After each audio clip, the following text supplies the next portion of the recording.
करो प्रेम प्रणाम, अशुभ हरण मंगल करण, धन श्री देव चंद्र जी नाम। श्री प्राणनाथ निज मूलपति, श्री मिहिर राज शुभ नाम। तेज कुंवर श्यामा जुगल, पल पल करूं प्रणाम। धनी जी को मैं पल पल करूं प्रणाम।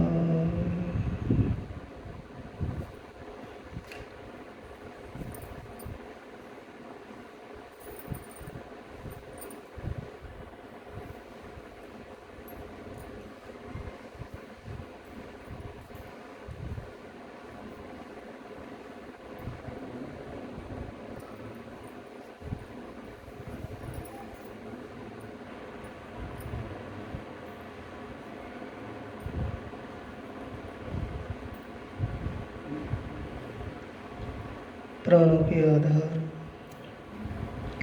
आत्म संबंधी प्यारे श्री सुंदर साथ जी, धर्म प्रेमी साथियों, माताओं, बहनों,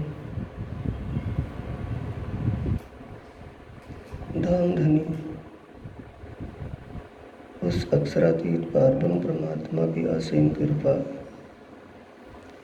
और आदि सतगुरु महाराज जी की प्रेरणा से आप सब सुंदर साथ ब्रह्म ज्ञान चर्चा का श्रवण करने के लिए उपस्थित हुए हैं। यही आपका एक सौभाग्य है और एक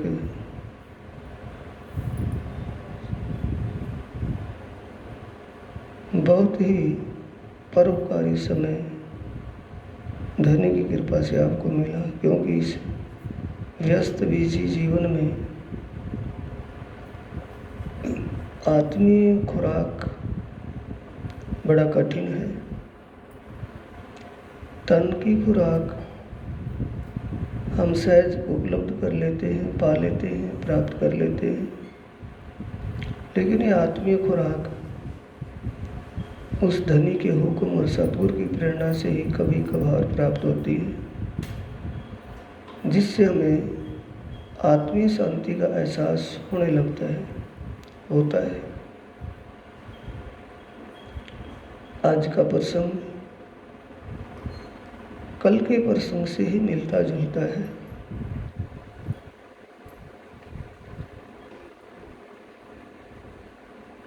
कल का जो प्रसंग था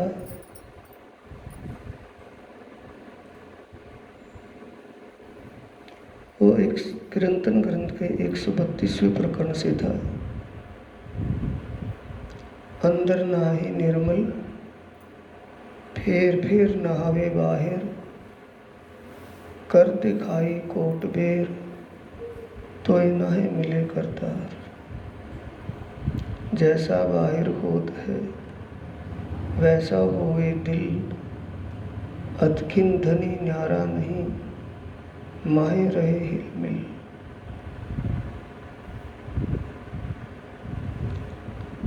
तू आपे न्यारी होत है, क्यों नहीं तुझसे दूर, पर्दा तू ही करत है, अंतर न आड़े नूर।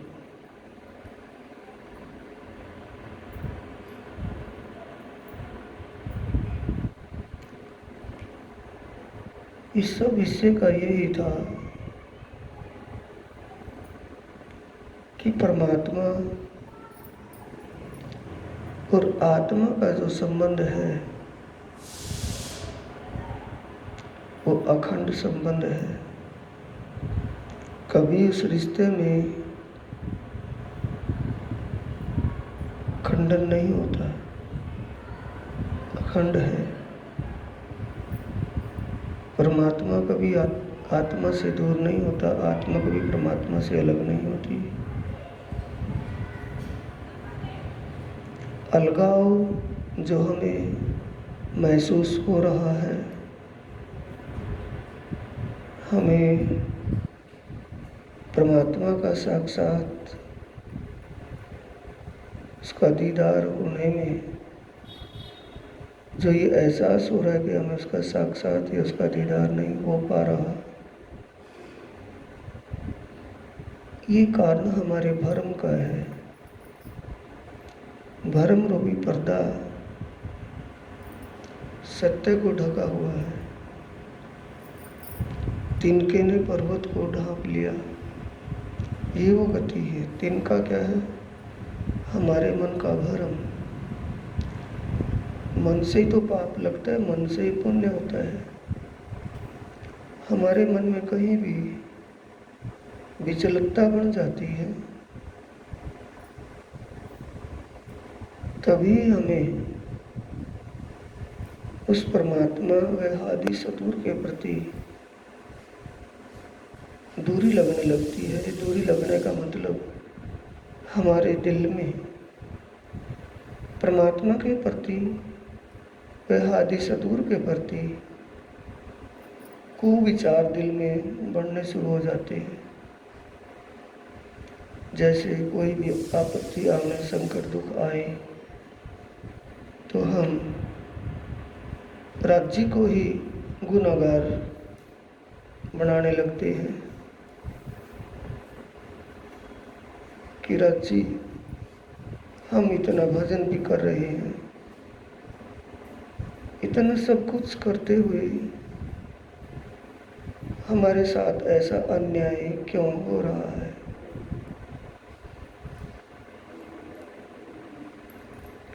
आदि सतगुरु पर हम गुनाह थोप देते हैं कि सतगुरु महाराज जी की हमारे ऊपर मेहर नहीं, जिससे ये नहीं हो रहा।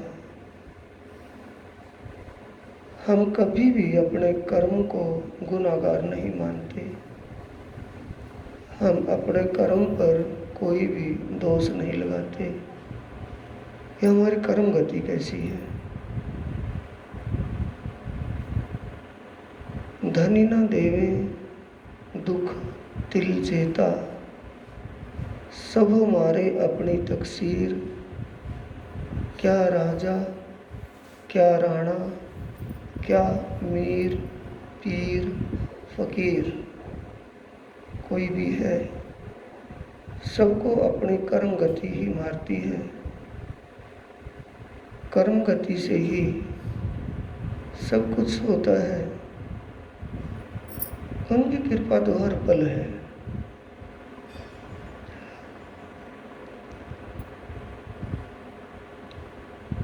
वो कृपा के सागर हैं, उनका काम ही कृपा करना है। लेकिन कृपा किसके माफक होती है? अंकुर के। कृपा माफक करनी, करनी माफक कृपा, ए दो माफक अंकुर के। कृपा और करनी अंकुर के माफक होती है। सुंदर शाह जी,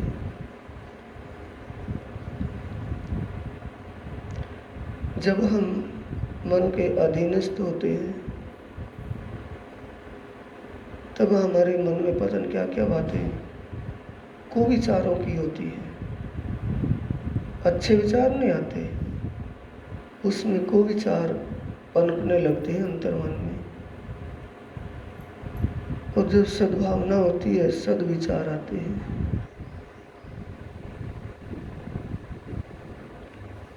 तो प्राणनाथ जी कल के प्रसंग में कह रहे थे, अंदर ना ही निर्मल। अंदर की निर्मलता तो है नहीं, और बाहर से हम पवित्रता दिखा रहे हैं। शुद्ध वस्त्र पहन करके, कई कई बार स्नान करके, और जिससे दुनिया शुद्धताई माने।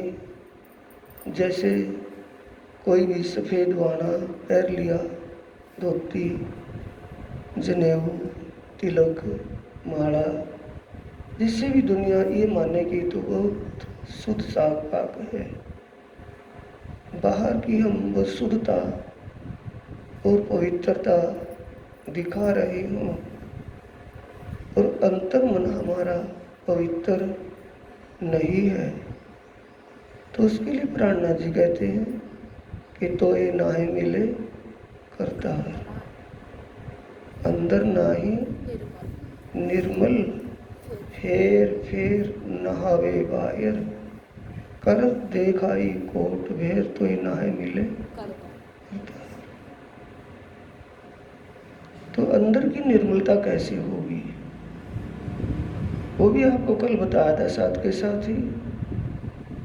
बताई बात जो याद रखेगा, दिमाग में रखेगा और वैसा कर लेगा, बार बार कहलवाने की जरूरत नहीं पड़ेगी उसको। एक बार सुन लिया, उसको वैसे ही अपने दिमाग में बैठा लिया और वैसे जो करना शुरू कर दिया तो वो पार हो गया। और एक बार नहीं 1000 बार सुनते रहे और वैसा हमारा बर्ताव व्यवहार ना बने तो सुना ही अनसुना हो गया। ये हमें करना है। निर्मल कैसे होता है? निस्तिन ग्रही प्रेम सो युगल स्वरूप के चरण, निर्मल होना याही से और धाम वरना, इन विध नरक से छोटी है और उपाय कोई नहीं। ये वाणी सबसे पहले तो हमें ये समझना सुंदर साथ जी, ये अपने अंतर चक्षु खोल करके अंतर्दृष्टि से देखना है, अंतरात्मा से ये विचारना है कि हमें ज्ञान कौन सा ज्ञान मिला है। संसार जैसा स्वप्न का ज्ञान है, यह जागृत ज्ञान हमें मिला है। जिस ज्ञान को हम सुनते हैं, बोलते हैं, ये ज्ञान कैसा दुनिया जैसा तो नहीं है, उससे अलग है। क्योंकि दुनिया के ज्ञान से ये पता नहीं चलता कि हमें सच्चा सुख पाने के लिए, बोलती तो है दुनिया मिलता सच्चा सुख भगवान तेरे चरणों में, लेकिन उनको ये पता नहीं बोलने वालों को कि सच्चा सुख कौन सा है और झूठा सुख कौन सा है। सच्चा सुख देने वाला कौन है और सच्चा सुख कहाँ किससे मिलेगा? झूठा सुख क्या है और सच्चा सुख क्या है? सच्चा सुख कहाँ और कैसे मिलेगा? झूठा तो मिल रहा है, दे रहे हैं। ये समझने की समर्थ, ये समझने का ज्ञान उनके पास नहीं है। आपको ये सहज में मिल रहा है तो ये ज्ञान दुनिया जैसा है कि उससे न्यारा है। ये हमें दिल में पक्की बिठानी पड़ेगी, जब जाके आगे का काम बनेगा। उससे वैसे नहीं बनने का। रोज चर्चा सुनते रहें, पाठ करते रहें, कुछ भी कर लें, जब तक दिल में हमारे नहीं बैठने की आत्मा जब तक पुकारेगी नहीं कि हाँ ये सत्य है। ये दुनिया से अलग ज्ञान है। दुनिया का ज्ञान असत्य ज्ञान, स्वप्न का ज्ञान है, ये जागृत ज्ञान है, मुक्तिदाता ज्ञान है, आत्मीय ज्ञान है। इसको किसी ने कल्पना से नहीं लिखा है, किसी कवि की कही हुई बात नहीं है, क्योंकि वो वाणी में हम बोलते हैं, उन्हीं शब्दों से उनको दृढ़ मानना है, सच्चे मानना है। ऐकिव कर जिन जानो मन, श्री धनी जिलाए धाम से वचन। ऐकिव कर, इसको किसी कवि की कल्पना ना समझ लेना कि किसी कवि ने कल्पना की है, कविता ना समझ लेना। ऐकिव कर जिन जानो मन में ये मत जान लेना, ये इसी बात तक न रह जाना कि कभी तुम इसको एक कवि की कल्पना समझ लो। धनी जी लाए धाम से वचन, स्वयं परम परमात्मा इस ज्ञान को लेकर के प्रकट हुए हैं। कृपा करके कहे श्री प्राणनाथ। तो ये बातें दिल में बिठाने की है कि सुन करके दूसरे कान से निकाल देने की है? जिसके दिल में ये बैठ जाएगी कभी भ्रमित होगा ही नहीं, उसको वाणी का चस्का लग जाएगा। वो वाणी के पीछे दौड़ेगा, किसी महाराज के पीछे नहीं दौड़ेगा, किसी आश्रम से नहीं बंधेगा, किसी भी एक स्थान से नहीं बंधेगा, किसी महाराज के बहकाने से नहीं बहकेगा। वो वाणी पर समर्पित हो जाएगा। उसने क्या पहचान लिया? अपने प्रीतम को जान लिया। उसने अपने निःसुत को पहचान लिया कि मेरी निःसुत क्या है, किससे है। मेरा संबंध रिश्ता किससे है, वो कौन है? ये वाणी से है सुंदर सच। तो वाणी में ये बात आई है कि अंदर नाही निर्मल फेर फेर नहावे बाहर, करते खाई कोट बेर तो नाहे मिले करता है। हम क्या समझ रहे हैं कि शायद बाहर की शुद्धता पवित्रता से ही हमें परमात्मा मिलेगा। वो कह रहे कि नहीं, बाहर की तो है, वो तो अवश्य है वो भी, क्योंकि यम और जो नियम आते हैं, जो नियम आता है 8 अंग योग के आते हैं, यम नियम आसन प्राणायाम प्रत्याहार धारणा ध्यान और समाधि। योग दर्शन में योग को 8 अंगों में बांटा हुआ है। नियम में आता है सबसे पहले सोच, शुद्धताई। वो अंदर बाहर की शुद्धताई होगी कि बाहर बाहर की? उसी तो कह रहे कि अंदर नाही, समझ रहे हैं ना, फेर फेर ना हवे। बाहर की शुद्धताई तो कर ले, लेकिन अंदर की शुद्धताई उसके साथ साथ वो जरूरी है या काम चल जाएगा एक ही शुद्धताई से? अगर स्नान करने से काम चल जाए तो मछली कहाँ रहती है? हर पल रहती है। हम तो किसी टाइम भी जल से स्पर्श करते हैं कभी कभी, वो तो हर पल जल में रहती है। कछुआ जल में रहता है, सांप जल में रहता है, ये सब जल के जीव तो जल में रहते हैं। क्या उनको मुक्ति मिल जाएगी जल में रहने से? सोच, संतोष, तप, स्वाध्याय और ईश्वर प्रणिधान, ये नियम 8 प्रकार का हमारा एक नियम होना चाहिए, एक संकल्प होना चाहिए, दिनचर्या होनी चाहिए हमारी। संतोष परमात्मा की जी पर ही सबर सबूरी में जीना। सबर सबूरी में जो परमात्मा के जैसे परमात्मा रख रहा है वैसा जीने में मन पर जोर पड़ेगा नहीं पड़ेगा? बोलो। मन तो कुछ का कुछ चाहता है और मन की उसकी चाहत ना मिले तो कौन तपेगा? मन, इसको तप कहा है। मन को तपाना तप है, शरीर को तपाना तप नहीं होता है। मन को तपाना है। सोच, संतोष, तप, स्वाध्याय। स्वाध्याय का मतलब अपने आप का अध्ययन करना, अपनी भूल अपनी कमी को देखना, ये स्वाध्याय होता है। ग्रंथों का पढ़ना स्वाध्याय नहीं होता। योग की बात चली हुई है ना कि ग्रंथों की। स्वाध्याय अपनी कमी अपनी भूल को मेहरा ठाकुर आप देखते थे बाजार में जाकर के दूसरे से पूछते थे? ये अपने आप को देखना कि मेरी कमी कहाँ है, मेरा मन कहाँ भटकता है। ईश्वर प्रणिधान, परमात्मा पर आधारित हो जाना। जब परमात्मा पर आधारित होंगे, जो कुछ करेगा वो अच्छा करेगा, तभी तो संतोष होगा हमें। और जो संतोष नहीं होगा तो कैसे है? जैसे दुनिया के विचार है, अड़े आए आए आए तो हाय हाय हट जाएगी, दिमाग से निकल जाएगी। चलिए ऐसी बात पर चलें कि अंदर ना ही निर्मल फिर ना ही बाहर। माँ अंदर से निर्मल कैसे होंगे? जिस आत्मा के सच्चे मालिक परमात्मा से हम जुदाई देख रहे हैं, जुदाई मान रहे हैं, और वो जुदा नहीं है, एक पल भी जुदा नहीं है, वो हमारे अंतर्मन में कैसे बसे? यह हम उसका साक्षात कैसे हो? उस पारब्रह्म परमात्मा का जब स्वरूप शोभा हमारे अंतर्मन में बस जाए, निश्चित करिए प्रेम सो युगल स्वरूप के चरण, उनके चरण बसने के स्वरूप ही बस जाएगा।